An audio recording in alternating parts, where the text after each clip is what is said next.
आज की इस वीडियो में हम रेलवे ग्रुप डी का फॉर्म कैसे भरें उसके बारे में पूरी और संपूर्ण माहिती दी जाएगी। वीडियो के एंड तक बने रहिएगा। इसमें एक एक डिटेल्स, एक एक कैटेगरी, सारी चीज़ हमने कवर की हुई है। और आपको बता दूं, रेलवे ग्रुप डी की जो लास्ट डेट थी फॉर्म भरने की 22 फरवरी 2025 से बढ़ा के 1/3/2025 कर दी गई है। इसके लिए आप ज़्यादा उसमें उतावल या पैनिक ना क्रिएट करें, आराम से फॉर्म भरें, आराम से डिटेल्स पढ़ें। अगर कोई चीज़ आपकी बाकी है उसे संपूर्ण करें, उसके बाद ही फॉर्म भरें। और इस फॉर्म को भरने की वेबसाइट जो है वो है rrbapply.gov.in। ये मैं आपको डिस्क्रिप्शन में नीचे मेंशन कर दूंगा। इस फॉर्म को भरने के लिए आपको अपना एक अकाउंट क्रिएट करना होगा। वो आप यहाँ अप्लाई पे क्लिक करके कर सकते हैं, या अगर पहले से अकाउंट बनाया हुआ है तो उसे आप दो तरीके से लॉगिन कर सकते हैं। उसमें से फर्स्ट है लॉगिन विथ आधार कार्ड। तो वहाँ आपका आधार कार्ड नंबर डालिए, OTP डालिए and I am not robot पे क्लिक करके लॉगिन कर दीजिए। बड़ी सिंपल सी चीज़ है ये। एंड उसके बाद अगर आपने मोबाइल नंबर या ईमेल आईडी है तो उसके थ्रू आपको लॉगिन कर सकते हैं। एंड थर्ड ऑप्शन है अपने फर्स्ट अकाउंट क्रिएट करने का स्टार्टिंग से। अकाउंट क्रिएट करने के लिए ऐसा डैशबोर्ड आपको खुल जाएगा। उसमें फर्स्ट में आपको नेशनलिटी सिलेक्ट करनी है एंड यहाँ आपका नाम मेंशन करना है जो आपके 10th की मार्कशीट के हिसाब से होना चाहिए। याद रखिएगा दोस्तों, इसमें गलती नहीं होनी चाहिए। अगर 10th के बाद आपने अगर आपका नाम चेंज करवाया है तो जो आपका न्यू नेम है वहाँ सिलेक्ट करना रहेगा, और उसके लिए जो लीगल डॉक्यूमेंट रहेगा आपका वो आपको साथ में कैरी करना होगा। यहाँ पे आपको डेट ऑफ बर्थ मेंशन करनी है। इधर जेंडर सिलेक्ट करेंगे आप, और यहाँ रीसिलेक्ट वापस जेंडर करेंगे। इधर आपका फादर नेम मेंशन करना है as per 10th class certificate. नीचे आपका मदर नेम लिखना है, और इसमें आपकी मेल आईडी, मोबाइल नंबर दोनों को जनरेट OTP करके आपको वैलिडेट करना होगा। ध्यान रखिएगा इसमें वही मेल आईडी डालिए जो एक्टिव हो। इधर नीचे आपका आधार कार्ड नंबर लिखना होगा आपको। एंड आप आधार कार्ड को दो तरीके से वेरिफिकेशन कर सकते हैं, OTP base and fingerprint base. Fingerprint base के लिए आपको उसके लिए बायोमेट्रिक चाहिए रहेगा। फ़िलहाल अभी अपने पास बायोमेट्रिक है नहीं, तो हम जो OTP वाला ऑप्शन है उससे आगे बढ़ेंगे। इधर आपको OTP के लिए क्लिक करना है एंड जनरेट आधार OTP पे क्लिक करके OTP आंसर करके वेरीफाई करना होगा। हियर एंड ऑथोराइज पे क्लिक करके आपको न्यू पासवर्ड क्रिएट करके अकाउंट बनाना है। और पासवर्ड इस फॉर्मेट में आपको रखना है, लाइक फर्स्ट लेटर कैपिटल होना चाहिए, उसके बाद स्मॉल लेटर एंड एक स्पेशल कैरेक्टर और नंबर्स। तो हमने इस तरीके से ही एक सिंपल पासवर्ड मैंने आपको दिया हुआ है, आप आपके हिसाब से पासवर्ड सेट करिएगा। ये सिर्फ सैंपल के लिए है। रजिस्ट्रेशन करने के बाद आपको प्रीव्यू का ऑप्शन आएगा एंड उसके बाद आपको आपकी डिटेल्स कंफर्म करने के बाद फॉर्म को आगे बढ़ाना है एंड लॉगिन डिटेल्स एक्टिव हो जाएगी आपकी। उसके बाद लॉगिन क्लिक करके आपको आपका मोबाइल नंबर डालना है एंड जो भी आपने आपका पासवर्ड रखा है वो आई एम नॉट रोबोट पे क्लिक करके लॉगिन करना होगा। लॉगिन करने के बाद 2 फैक्टर ऑथेंटिकेशन आएगा, जिसमें आप आपकी ईमेल एंड फ़ोन OTP से आप दोनों में से कोई एक जगह OTP भेज के लॉगिन कर सकते हैं। आपका जो भी OTP आएगा वो आपको यहाँ मेंशन करना रहेगा एंड उसके बाद लॉगिन पे क्लिक करना है। आफ्टर लॉगिन आपको इस हिसाब का डैशबोर्ड ओपन होगा। इसमें आपको ऑनलाइन एप्लीकेशन पे क्लिक करना होगा एंड इसमें जो फर्स्ट नंबर की पोस्ट है वो रहेगी जो 10th पास एंड ITI दोनों में से कोई एक भी किया होगा तो भी चलेगा। मैं फिर से बता रहा हूँ, 10th या ITI। इधर आपको आपका डिस्ट्रिक्ट सिलेक्ट करना होगा, जो डिस्ट्रिक्ट से आप अप्लाई करना चाहते हैं एंड उसके बाद नेक्स्ट पे क्लिक करना है और लॉगिन कर देना है। लॉगिन करने के बाद इस तरीके से आपको पेज ओपन होगा जिसमें ऑलरेडी आपने जो पहले डिटेल्स भरी हुई है वो आ जाएगी। एंड मेरिट स्टेटस से आपको फॉर्म आगे कैरी ऑन करना है। फर्स्ट यहाँ आपने जो आपकी मेरिट स्टेटस है वो सिलेक्ट करना है, आपका रिलीजन सिलेक्ट करना होगा। अगर आप फ़ी एक्सेप्शन में आप चाहते हो कि आपकी फ़ीस एक्सेप्शन हो जाए तो आपको यस पे क्लिक करना है, अदरवाइज़ नो करके आगे बढ़ना है। इफ़ आप यस पे क्लिक करेंगे तो उसके लिए आपको एक एफिडेविट लगेगा नोट जुरिक्शल स्टैम्प के साथ, for if you are minority community. Then अभी हमारे पास नहीं है तो हम नो करके आगे बढ़ेंगे। एंड आपकी जो भी मदर टंग है, मातृभाषा, उसे आप यहाँ से सिलेक्ट करना रहेगा। एंड आप एग्ज़ाम जो लैंग्वेज में देना चाहते हैं वो यहाँ सिलेक्ट करना है आपको। आपके बॉडी पे कोई परमानेंट विजिबल मार्क हो वो यहाँ पे लिख देना है। अगर मार्क नहीं है तो यहाँ नो मार्क करके आपको आगे जाने देना है।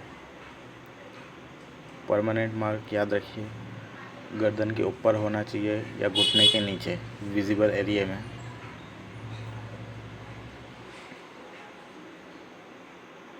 इसमें आपकी जो कम्युनिटी हो वो सिलेक्ट करना है। जनरल कैटेगरी के लिए यूआर सिलेक्ट करना है, उसमें कोई भी सर्टिफिकेट या अदर डॉक्यूमेंट की ज़रूरत नहीं है। बट आप एसटी में आते हैं तो एसटी पे क्लिक करके आपका जो भी ट्राइब नेम है वो लिखना है, कम्युनिटी सर्टिफिकेट लिखना है, आपको वो सर्टिफिकेट किस अथॉरिटी ने दिया है वो सिलेक्ट करना है।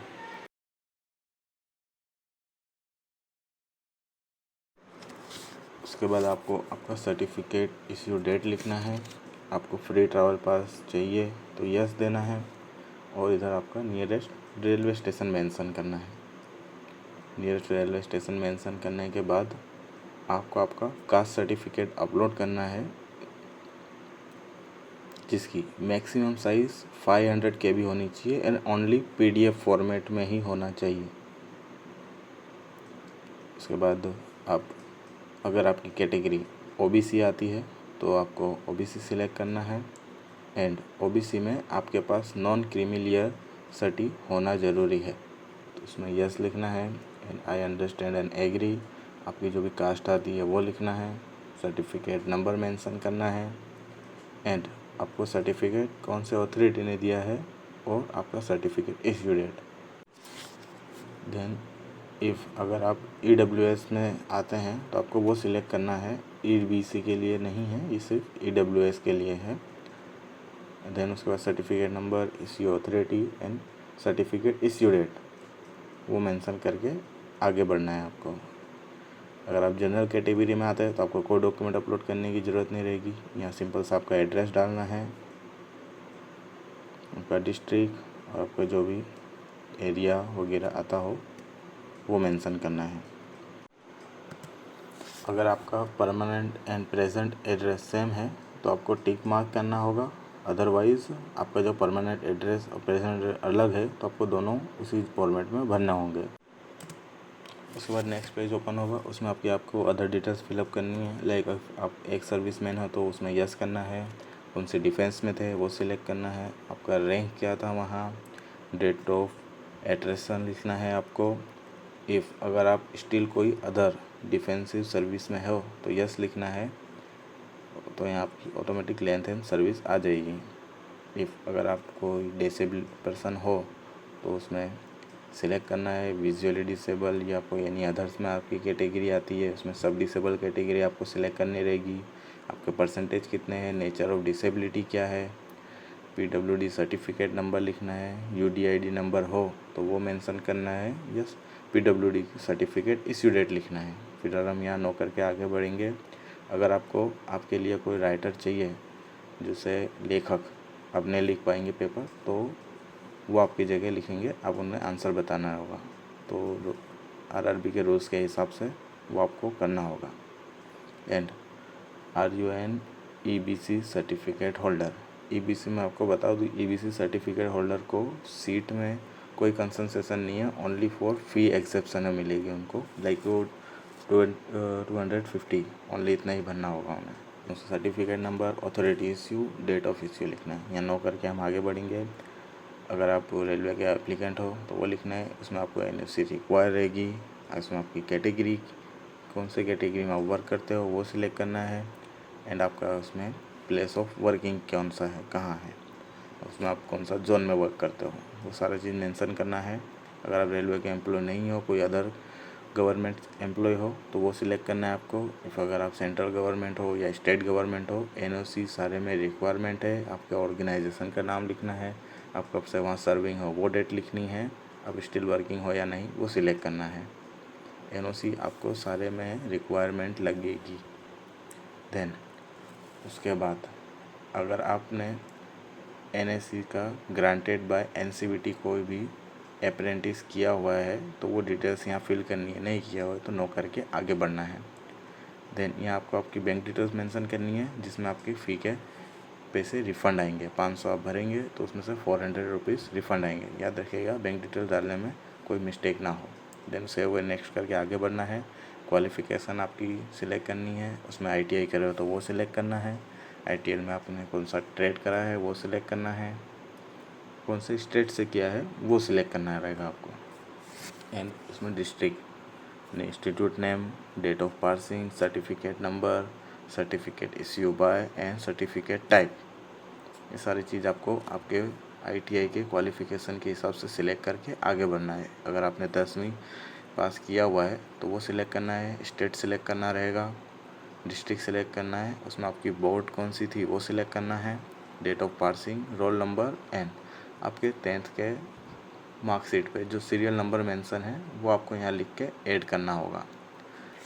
इफ़ अगर आपने NAC का कोई कोर्स किया है तो आपको वो सिलेक्ट करना है, उसमें trade, state, district, name of institute, passing, certificate number, certificate issue by and certificate type वो करके ऐड करना है। अभी ध्यान रखिए। उसके बाद अपने सेव एंड नेक्स्ट करेंगे। एंड उसके बाद आपका फ़ोटो एंड सिग्नेचर अपलोड करना है, जिसमें आप फ़ोटो आपको अपलोड करना है। उसमें ध्यान रखिएगा, उसमें आपकी जो लेंथ है फ़ोटो की 320 पिक्सल होनी चाहिए और विथ 240 पिक्सल होना चाहिए। एंड फ़ोटो की साइज़ 50 KB से 100 KB के बीच में होनी चाहिए। उसके लिए आपकी एक बेस्ट वेबसाइट है इमेज रीसाइज़र, उसका मैं प्रचार नहीं कर रहा हूँ, जस्ट खाली आपको बता रहा हूँ, आपके ऊपर है, आपको अगर यूज़ करनी है तो करिए।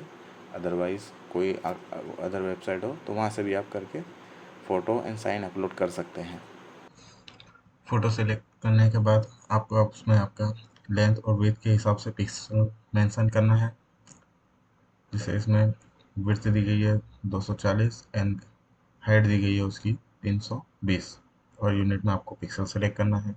फॉर्मेट आपका JPG रहेगा। 50 से 100 के बीच में रखना है तो मैं 60 KB लिखूँगा। एंड उसके बाद नेक्स्ट एंड डाउनलोड करना है। उसके बाद आपकी इमेज डाउनलोड हो जाएगी, उसे आपको सेव करके अपलोड करना रहेगा। एंड देन इसी तरीके से आपको आपकी सिग्नेचर भी सिलेक्ट करनी होगी। सिग्नेचर में आपका पिक्सल है वो उसकी लेंथ 60 होनी चाहिए एंड विड्थ 140 पिक्सल होना चाहिए और उसकी साइज़ 30 to 50 KB के बीच में होनी चाहिए। वो भी आप इमेज रीसाइज़र से अच्छी तरीके से और बहुत ही इजी तरीके से कर सकते हैं। फ़ोटो एंड सिग्नेचर अपलोड करने के बाद सेव एंड नेक्स्ट करना है। उसके बाद आप कौन से पोस्ट के लिए एलिजिबल हैं वो आपको दिख जाएगा। एंड आपको उसमें आपको प्रेफरेंस कौन सा रखना है वो सिलेक्ट करना है। अगर सिलेक्ट करने के बाद आपको भी कोई पोस्ट ऊपर या नीचे करनी है आपके प्रेफरेंसेस के हिसाब से तो आप कर सकते हैं। उसके बाद एक्सरसाइज पे क्लिक करना है, I agree, I here declare that and आपका प्लेस सेलेक्ट करना है। उसके बाद सेव करना है एंड प्रीव्यू एप्लीकेशन आएगा। उसमें आपकी सारी डिटेल्स आपको अच्छे से पढ़ लेनी है। आपका नाम, 10th की क्वालिफ़िकेशन, ITI की डिटेल्स, 10th की डिटेल्स। प्रीव्यू करने के बाद आपकी अगर डिटेल्स सारी ओके है तो उसमें आपको ओके करना है एंड सबमिट पे क्लिक करना है। उसके बाद आपका फ़ी पेमेंट का पेज ओपन हो जाएगा। उसमें पे विथ SBI E-Pay पर क्लिक करना है। उसमें काफ़ी सारे ऑप्शंस दिए हुए आपको पेमेंट के, like debit card and credit card से पेमेंट करना हो तो उसमें कार्ड की डिटेल्स भरना है। SBI का कॉर्पोरेट कार्ड हो, क्रेडिट कार्ड, उससे भी आप पेमेंट कर सकते हो। अदर बैंक का इंटरनेट बैंकिंग हो उसके थ्रू भी आप पेमेंट कर सकते हैं। एंड अभी इजी ऑप्शन सबके पास अवेलेबल है UPI, तो उससे भी आप कर सकते हो। यहाँ UPI ID मेंशन करके और UPI QR कोड से, जिससे आपका पेमेंट सक्सेस होता है तो PDF जनरेट होगा। इसमें आपका फॉर्म सक्सेसफुली सबमिट हो चुका है। अब सीधी एग्ज़ाम की वेट करनी है।